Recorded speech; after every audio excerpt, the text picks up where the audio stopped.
Fala galera, dando continuidade aqui à parte de gravações das aulas, que a gente não pode parar.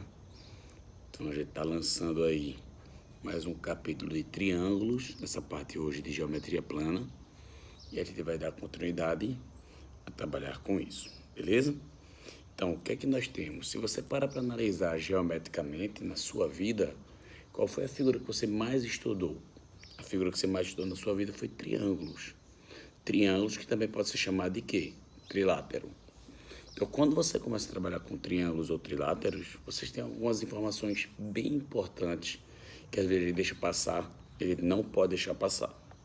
Então, a primeira coisa, só para a gente lembrar, no triângulo, sabemos que esses três ângulos aqui, deixa eu aumentar a espessura do lápis. Se eu pegar esse ângulo alfa, mais esse ângulo beta, mais esse ângulo gama, se nós adicionarmos esses três ângulos, sabemos que a soma deles em graus vale 180. Ou em radianos vale quanto? Π. Na hipótese de dizer que alfa seja o maior ângulo, depois beta, depois gama, fica claro que quanto maior o lado, maior o ângulo oposto a ele. Concorda comigo? Então, se eu tenho uma abertura grande, é porque o lado que se opõe a ele vai ser o quê? Grande. Se eu tenho uma abertura pequena, é porque o lado que se opõe a ele vai ser o quê? Pequeno. Então, no triângulo, se eu dissesse para que nesse triângulo que alfa fosse o maior ângulo, então o lado oposto a ele seria o maior dos lados. Então, dessa situação, o que é que eu posso afirmar? Se alfa for o maior dos ângulos, A vai ser o maior dos lados. Se beta é o lado médio, é o ângulo médio, B vai ser o lado médio. E se gama é o menor dos ângulos, C vai ser o menor dos lados. Essa relação é extremamente importante. Então, se você tiver ângulos com medidas iguais, é porque certamente seus lados terão o quê? Medidas iguais. Tranquilo? Então, sempre guarda isso, que o maior lado é oposto ao maior ângulo, que a soma dos ângulos vale 180 graus ou π radianos. Imagina que você esteja brincando com três pedacinhos de três varetas pequenas. E se você fizesse coincidir as extremidades, nós quiséssemos formar triângulos. Será que conseguiríamos em qualquer circunstância? Por exemplo, imagine um segmento de medidas 1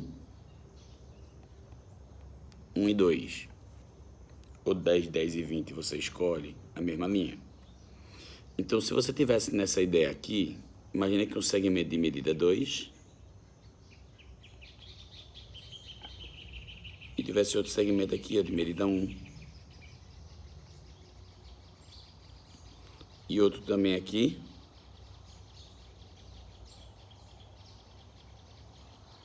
Também de medida 1. O que é que acontece se nós quiséssemos, por exemplo, formar um triângulo coincidindo as extremidades? Perdão. Se eu fizesse uma rotação prendendo essa extremidade aqui em comum, esse ponto no máximo bateria aqui, ó. E de forma idêntica esse outro ponto. Ou seja, o máximo que poderia acontecer nessa circunstância é uma sobreposição de segmento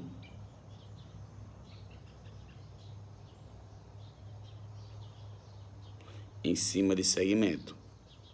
Ou seja, não formaria triângulo, beleza?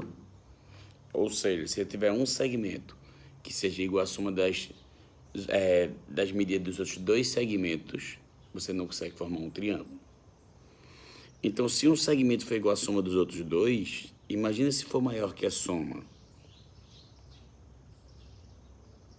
Você imagina mais uma vez esse segmento de medida 2. Eu tivesse esse outro segmento aqui de medida 1.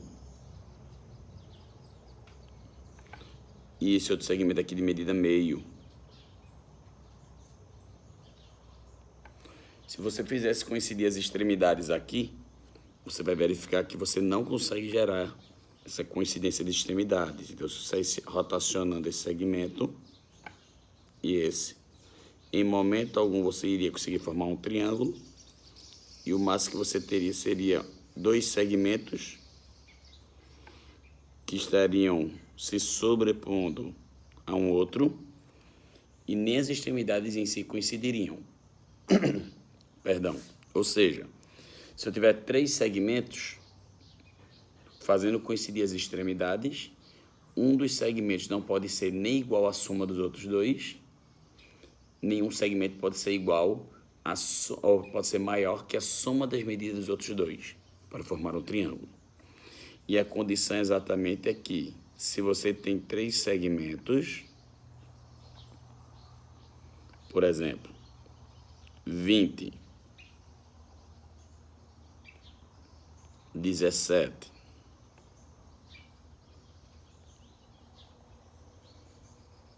e 18, aí eu consigo formar um triângulo, porque a condição de existência de um triângulo diz que qualquer triângulo, qualquer lado, vai ser menor que a soma dos outros dois. Para que você possa formar um triângulo, é necessário que qualquer segmento seja menor, sua medida seja menor que a soma dos outros dois. Beleza? Então, generalizando isso aqui, olhando para um triângulo de lados A, B e C, eu posso dizer que o lado A é menor que B mais C, eu posso dizer que B é menor que A mais C, e também eu posso dizer que C é menor que A mais B. Tomando como referência o A, então nas duas desigualdades abaixo, eu poderia isolar aqui, ó, dizendo que B menos C é menor que A. E nessa outra desigualdade também, isolando A, passando B para o outro lado, C menos B é menor que A. Ou seja, o A vai ser menor que B mais C, e o mesmo A vai ser maior que B menos C ou C menos B. Para que nós não tenhamos problema sobre isso, nós colocamos em módulo. Ou seja, um triângulo só vai existir em que condição? Que qualquer lado, ou seja, qualquer segmento que compõe um dos lados, tem que ser menor que a soma das medidas dos outros dois e maior que a diferença dos outros dois. Essa diferença dos outros dois, o ideal é você colocar sempre o maior menos o menor. Se você não souber quem é maior e quem é menor, você coloca em módulo. Beleza? Então, quando você começa a trabalhar com isso aí, é fundamental você conhecer mais a fundo alguns triângulos. Como quais, Kenji? Como alguns tipos especiais que eles podem ser classificados ou quanto aos ângulos ou quanto aos lados. Eu vou começar primeiro quanto aos lados. Então, quando você se refere à classificação dos triângulos quanto aos lados, você pode falar sobre o triângulo isósceles. Kenji, como é que o triângulo é chamado de isósceles? O triângulo vai ser chamado de isósceles quando ele tiver dois lados congruentes. Mas lembra que a gente falou que o maior lado sempre é oposto ao maior ângulo? O menor lado é sempre oposto ao menor ângulo? Então, se ele tem lados congruentes, é porque eles terão ângulos o quê? Congruentes. Ou seja, em qualquer que seja o triângulo, se eu tenho dois lados com medidas iguais, os ângulos que se opõem a eles serão o quê? Iguais. Então, num triângulo ele é chamado de isósceles quando ele tem dois lados com medidas iguais. Consequentemente, ele vai ter dois ângulos com medidas iguais. Se existir um terceiro lado que seja diferente dos outros, esse terceiro lado é chamado de base. Ou seja, no triângulo isósceles, os lados que conjuntamente com a base formam ângulos iguais, ou ângulos com medidas iguais.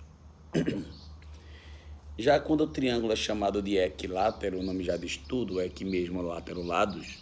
Então, se o triângulo é chamado de equilátero, o que é que eu posso afirmar? Que os três lados são congruentes.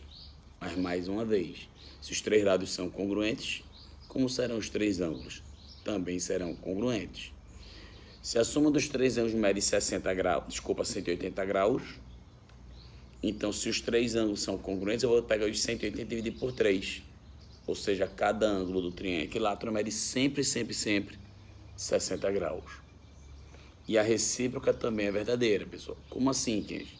Se eu tiver um triângulo que os três ângulos medem 60 graus, então os três lados também são congruentes.